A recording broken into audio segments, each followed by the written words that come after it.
Inside ArtScroll, where the books that we read and the people that write them come to life. It is a pleasure and an honor to welcome Rabbi Yerachmiel Garfield to ArtScroll Studios. Thank you. Thank you, Rabbi Garfield, for coming all the way from? Houston, Texas. Houston, Texas. Wow. We don't have people from Houston, Texas here that often. It's the only place that's hotter than here, I think.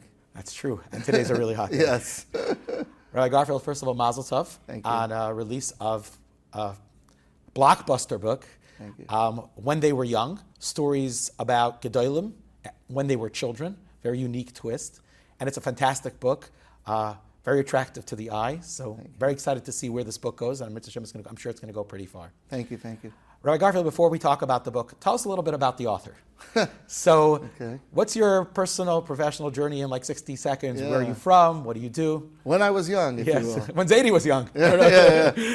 I grew up in Philadelphia. Great. I went to Shari Torah in Muncie for high school, Rabbi Wine, should be well. Who made it into the book? Oh yeah. That's one of the perks of being an author. You get to, put in people that are meaningful to you. And then I went to Tzvika Shalevsky's for a while in ErtzYisrael before he was famous. Before Miracle Baby. Yes, I was an early adopter. Okay. A long time ago when he was only a major lamdan, but not a tati. And then I went to Ner Yisrael, Yeshivas Ner Yisrael in Baltimore. Very lucky to be there. My wife's family's from there, Rabbi Simcha Nesky Cook. And then we moved to Atlanta, where I was a 9th grade Rebbe for 10 years. And I've been in Houston for 14 years as the manal of the Torah Masorah-based day school there. And my understanding is that the school has exploded. How many students do you have there? We had this year 530. Next year we're looking at close to 600. Wow. Unbelievable. Can't hear that. That's fantastic. Yeah, we have like over 100 applicants for next year. So it's really doing well. Okay, so now we know who we're talking to. Yes, yes indeed. Yeah. And I think that you're the appropriate type of author to write a book for children. Yeah, I spend a lot of time thinking about chinuch and children and building children and what messages we want to give them. So this is very much fits with that. I don't know if you've ever seen this, but in Lakewood there's a school, it's called Tashbar on Oak Street. It's right by all the chasana halls. And there's a huge sign in front of the school and it says on it, Kan Bonim Banim. Which is a great line. We're building. Exactly. Okay, so let's jump right into the book. Before we talk about the actual book, and we're going to take a look inside of it because it's got a really unique and exciting features to it. So what happens? One day you're like lying on a beach chair outside in Houston, Texas, sipping a hard lemonade. I don't know what they drink there. And you're like, let me write a book, a gadolim book for kids. I don't think anyone's ever done it, about gadolim when they were kids. Is that what happened? Was this something that you've been working on for years? How did the book evolve? So in truth, it has been an evolution that's taken some time. I could go way back, but I think the biggest change took place at a Torah Masorah convention about 5 years ago. It's available on Torah Anytime. I asked Rav Aaron Lipiansky this question. Should we be teaching children that they could be gadolim? That was like a chinuch question. Should that be something that we say to kids? You're the next gadol be Yisrael. Why not me? Yeah, right? Exactly. We have a cute interchange where I said, when I grow up, they told me if I learn and I daven, I could be like Rav Aaron Lipiansky. He got a kick out of that, So that was funny. But anyway, he went into a beautiful explanation that what is a gadol? And he said, we have to tell kids that a gadol is someone who makes the most out of who they could be. He gave a story when he was at a graduation of his son in ErtzYisrael. The room was full of people, and the manal or whatever said, stand up, everyone stand up. A gadol be Yisrael is coming. So everyone stood up. And then he said to the adults, sit down. So that the adults sat down. And he pointed to the 100 Talmidim, and he said, one of you is going to be a gadol be Yisrael. And he said, as a parent, he said, what if his kid is one of the 99? How is he going to interpret that? He said, the message there is a little hard to give to all those kids. So he said, the better message to tell children is everyone has the potential to be great. And so he said this to me in front of a lot of people, and it got me thinking about what is a gadol, what's the message, what do we want, how do we want children to relate to gadolim? Should they see them as, certainly they should see them as Kaddish V'Tahar, but how is that relatable to them? And then the other thing that happened was I started seeing pictures of kids, gadolim as kids, in books and things, and I was always taken by that. It's like fascinating. Just look at the picture. And as someone who works with kids all day, and you see the similarities or the connection, and you say, whoa, that kid, he was just a kid. He could have been in my 3rd grade at my school, right? He could have been in the 8th grade. And I started collecting those. And that's really, when I started collecting the pictures, is when I really started to think about the potential for telling stories. And that's sort of how it started. That's fascinating. How long did it take you to write the book? So once I actually decided, I remember I was walking to Night Seder. It wasn't on the beach chair. Unfortunately, although perhaps another idea might blossom at a beach chair. I have to take you up on that, the hard cider, but hard lemonade rather. But I was walking tonight and I was thinking about it. I was like, that's a book idea. I had read one story. I'll tell you the story. My favorite story. I was reading one story that I really enjoyed, and I was like, that is a great story for children to have. I walked into the base medrash, and there was a chavrusa there. I'm going to do a shout out if I may, because it'll make them. It's Rabbi Yisrael Stein and Nicole in Houston, and his Talmud Ari Palachek. Okay. And they were learning B'chavrusa, an 8th grader and a Nicole guy. I told them the idea, and they got so excited. I felt their enthusiasm, and then they kept asking me about it. And every time I would mention it to someone, I just got, there was just so much enthusiasm about the idea and the story, and that's how it began. So that was about 1.5 years, maybe 2 years ago. And, it took some time to solidify how it was going to look and who to do it with and whatever. So the actual writing was about, a year or so. And at what point did you approach ArtScroll? So I'm blessed to have a great friend, Rabbi David Morgenstern.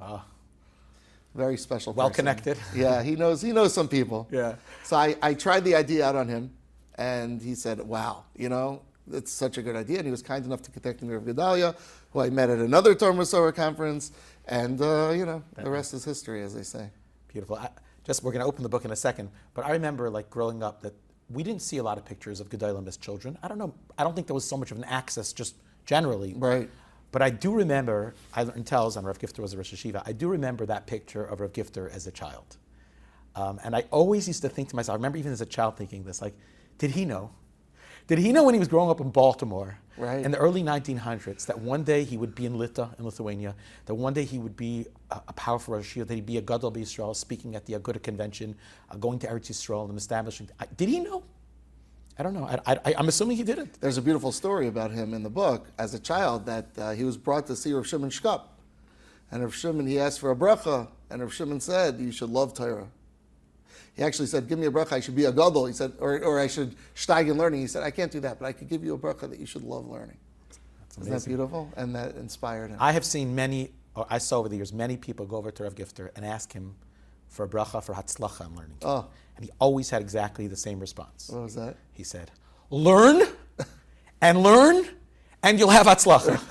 I can't give you a bracha for It was a similar thing. Yeah. Right. I can't. But Abbas HaTorah, that's exactly. Fantastic. So if it's okay, I don't know if the camera could see this, but I want to point out a few amazing features. Please. First of all, I love the fact that you broke the book into different sections. And what's interesting is that the sections are things that children can relate to. Sensitivity and care, Torah, greatness, doing for others, even if it's hard, and that's a big theme.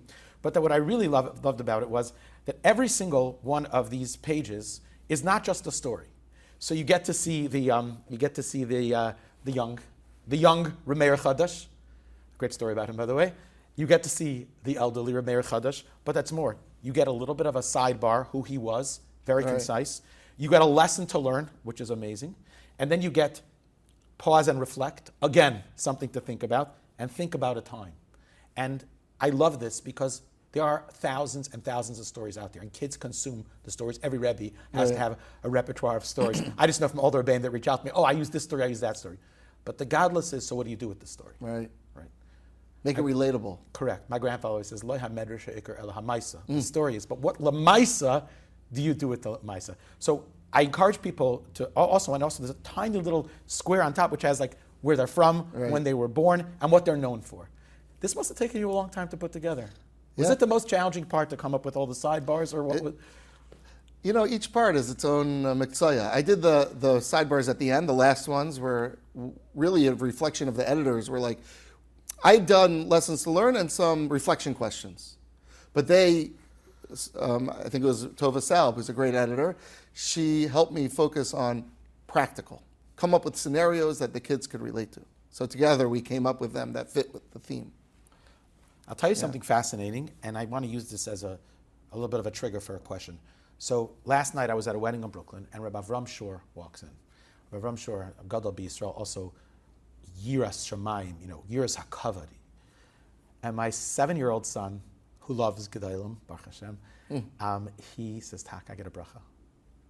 Rabbi Avram Shor is a man who's he doesn't get, his external appearance is yiras hakavod. That's who he is. There's intensity. And I said to my son, there's a lot of people around him. So, but I think you're small. If you sneak between the people and you stick out your hand, maybe he'll take it and then ask him for a bracha. Yeah. So it took him a little bit of, hesitation, but then he pushed himself. He really wanted this. And he sneaks through and he puts his hand out, and Rabbi Shor takes his hand. Wow. And he quietly whispers to Rabbi Shor, he says to him, can you give me a bracha? And the reason I'm telling you this is because I want you to hear the bracha that he gave him. He said to him, you should be a Ar L'Chayid, and you should learn a lot of Torah. That's what he said. He didn't say you should become a gadol b'Yisrael. He didn't say you should become a Talmud Chacham. Interesting. He said you should be Ar L'Chayid, and you should learn a lot of Torah. And I said, Amen. I'll take that to the bank, Amir Hashem. But my question is, and I guess this is kind of the trigger for the question, so what's a gadol? Let's start with that. So what's Rabbi Yerachmiel Garfield's definition of a gadol? Because the bottom line is you wrote the book. Yeah. You titled them Gedolim. So who made it in and who didn't make the author's cut? As much as I'd like to use Yerachmiel Garfield's definition, I think we're going to use Rav Moshe Feinstein Zecher Tzadik Livracha's definition, if you may. Because it is a bit of a sensitive chinuch nuance. I think it's important to base it on Gedolei Yisrael and on our Messiah. So the Parsha, Rav Moshe is going on a pasuk that inverts Aaron and Moshe and Aaron. And Rashi says, when it says Aaron before Moshe, usually it says Moshe before Aaron. Right. So Rashi says, Shkulim hein, they're equal. Ask Rav Moshe, equal, with all due respect to Aaron, Moshe Rabbeinu spoke to Hashem, took Klal Yisrael out of Mitzrayim. Like Kambi Yisrael Moshe. It's one of the animat, right? Yeah. One of the basic beliefs is, you're right, Like Kambi Yisrael Moshe. There's nothing like Moshe. To say they're shkulim? Look at this Rav Moshe. It's a beautiful Rav Moshe in Parshas Vayera. He says, godless, when it means shkulim in their godless, it's because they both actualized the gifts and potential that Hashem gave them. That's Rav Moshe. They were shkulim in their fulfillment of who they were destined to be, of who they were. And so that's really the definition that we're using of godless, that really Rav Aaron Lopiansky said over, and I've heard it in other places, that a gadol is someone who takes the opportunities, the gifts, the opportunities, the challenges, the life, all of that, and makes the most they can out of it. And there's many chazals about who's a ben olam haba. It's not the person, who's the gadol in the room? In this room, it's pashut, I've learned actually. But, in a room, you go to a chasana, there's 150, 200, 300 people. Who's the gadol? We all know that when we get to Shemayim, it's not going to be so pashut. Avada, the Gedolei Yisrael that we have, will be where they're going to be. But everyone else, it's hard to tell. There's no clear definition. So that's the definition of a gadol. A gadol, for the purposes of being mechanech children in this way, is to tell a kid, you're shaykh to this. You're shaykh to godless within you, and you should embrace that and celebrate that and find that. And so that's an important message that I hope by reading the book, it's relatable. Our Gedolei Yisrael are multi-dimensional. I've been blessed in my life to have relationships with some very great people. I grew up in Philadelphia, so I've been exposed to Rebellia and Zatzal and Shmuel Kamenetsky, should be well, or Shalom, or Beauty, many great people. I've been lucky. Mm-hmm. They're complicated, multi-dimensional people. It's not a one-dimensional human being. Right? Anyone who Rav Shmuel is a well-known figure. You should have Refuah Shalema. He's a wonderful person, but he's not one-dimensional. No. Right? He's kind. He's a Talmud Chacham. He's thoughtful. He was an amazing husband, a father, a Zayda. There's a lot there. But a lot of times the stories that we read are single-dimensional or maybe two-dimensional. So the idea here is to bring another dimension of their godless that children can relate to. And there's a beautiful story about Rav Shmuel. Yeah, I was going to say, you have to say that story. Yeah. That's one of my favorite stories, It's a beautiful story. The story is, when it goes back, the way it came about was a camp director was saying to his counselors, make sure you find a kid who's struggling and give them love. So someone asked, where did you get that from? I got it from my head counselor. I think his name was Fireworker in Aguda. Right, correct. So the author of this story, Rabbi Gold, I think, he goes back and finds this Rabbi Fireworker and says, why did you do this? So he says, because when I was a bacher, when I was a camper, I was going through a hard time. My grandmother was sick or something. I forgot the details. You have to read the book. Mm-hmm. And someone was really kind to me, and it changed my whole camp experience. And who was that? Rav Shmuel Kamenetsky, the counselor. What a story, right? And how many people are going to be counselors or have opportunities to see a kid who's struggling? So that's a dimension of Rav Shmuel that we could all relate to, that we could all learn from, we could grow to. Beautiful. It's fascinating, in a few weeks I'll be in Camp Monk for Shabbos. Oh, wow. Spend some time there. So they have a list of all the color war generals since the camps inception in the 1940s, I think. Wow. And you look at them, there's Reb Meir Stern Really? was a color war general in Camp Monk. Like you're saying, multifaceted. Yeah. And I'm sure he was a great color war general and a great counselor. And that's really where it started. I want to push back on one thing. If your definition, Moshe's definition, Rashi's definition of a gadol is someone that uses their full potential, so why did only Rabbanim, Malamdim make it in here? Why didn't you have a story about Shlomi Gross, for example? ArtScroll is a great book about him. Or about some of those lay people, or Menalim, who, well, maybe there are some, but if they lived Shlemus, then they're Gedolim too. 100%. First of all, Mitzvah Hashem, there'll be plenty of books. Book two. An opportunity, different themes. We're going to do a whole marketing. But the truth is, honestly, the honest answer of which stories are in the book are the ones I came across in that year and a half that I was writing it. Got it. I certainly didn't do a full canvas of every story ever said about people. But the stories that I came across that are published, that are available, I didn't interview everyone, tell me a story of your kid. I had to find them in books and stories and interviews that I came across. And so the stories that I came across, those are the ones that I published. And it's true, if you look at the names, they are a little random, and also in terms of their notoriety as Gedolim. Right, I saw like Rabbi Levine. I don't think most people ever heard of him, but you did, obviously. Right, he was my Rav in Philadelphia. I grew up with him. I grew up with the lore of him and his family. To me, he's a gadol. And the story really is an example of something that inspired him for life and that we can learn from. Or Rabbi Torsky, or Rabbi Wein. I mean, it's not your normal grouping, but they all shared people who accomplished a lot for Klal Yisrael or for the world, and had experiences as a youth that helped make that happen. As you're collecting material for this, what was the most shocking fact, story, idea, or concept that came across? Maybe there was none. Maybe everything was just very, placid. Yeah, there are a few. I would say something I'm still recovering from as a Manal is that Rabbi Vadia Yosef's Manal kicked him out of school for sleeping in class. Yeah. Wow. Can you imagine? Like the achrayus that person, I mean, there's a story, it's in there. He would stay up at night, he was bored in class, which is a common challenge, that happens. Of gifted Talmidim. Yeah. And so he would learn at night, and class wasn't engaging him, so he'd fall asleep. And then the Rebbe was losing his mind. What are you sleeping? He got upset at him, he's screaming at him, he tried to stay up, he couldn't, he was bored, he was sleeping. So finally, the Rebbe said to the Manal, it's either me or this kid. Yeah, and the Manal, hey, no judgment. He said, all right. Those were different times, Yeah, today the Manal would have certainly, I don't know. Let's not beat up on Manal, I'm here in ArtScroll Studio. But anyway, so he said, fine, you have to leave. So on the way out, they bumped into a famous Mekubal, I forgot the name, it's in the book again. And he said, oh no, you're not kicking out this young boy. And he took him back to the Manal, and he said, no, not on my watch. This isn't happening. And they put him in. So the Rebbe said, but he's not coming back. I don't care. So they were stuck. So they put him in the next level. And then he wasn't bored in class. And, it's a great story. But in that moment, think about the father, Rabbi Vadia Yosef's father, who came to school to meet the principal, who's telling him he's kicking his kid out. Little Rabbi Vadia who's falling asleep, who's trying to do, if you were watching that, what would be the commentary? You certainly wouldn't be anticipating godless out of this story.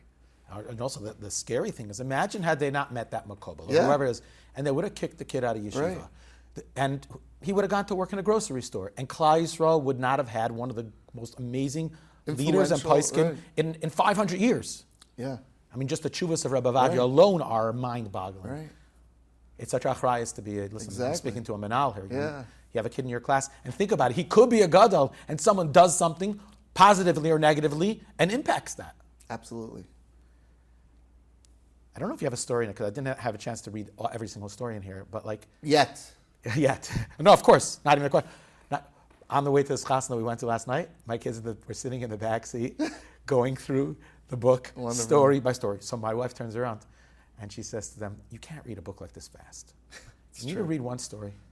You need to think about it. Oh wow! See how it applies to your life, and then you can read it. I want to make a recommendation. Yeah. To all the parents that are out there, or Zadis and Bubbies, buy the book first of all. Read a story every Shabbos Suda. Wow. Isn't that a nice thing? And there's what to do. There's what to unpack. Right. You read the things on the side. Read a little bit about them. And if you're a really good parent, do some research on the gadol. Come up with something else you could say.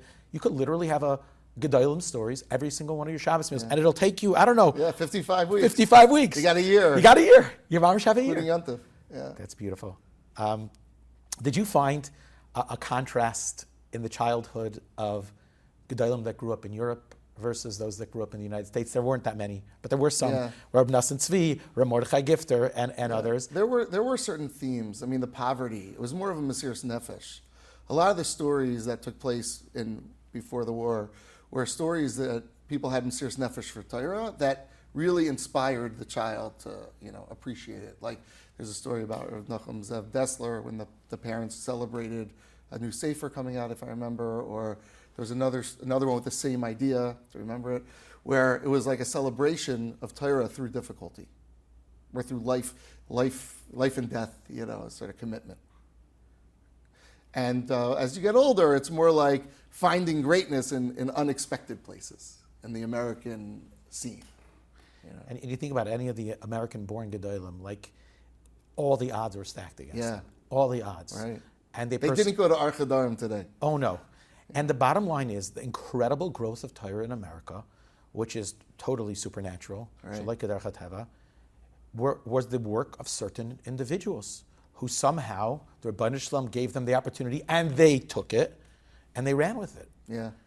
I remember as a bacher, listen, we're a similar age bracket here, but I remember as a bacher, my entire Mizrach Van, where everyone sat, were all European, Holocaust survivors, besides Rav Gifter, who was also European. Portsmouth, Virginia. Yeah, but he did learn in Towson, Lithuania. Yes.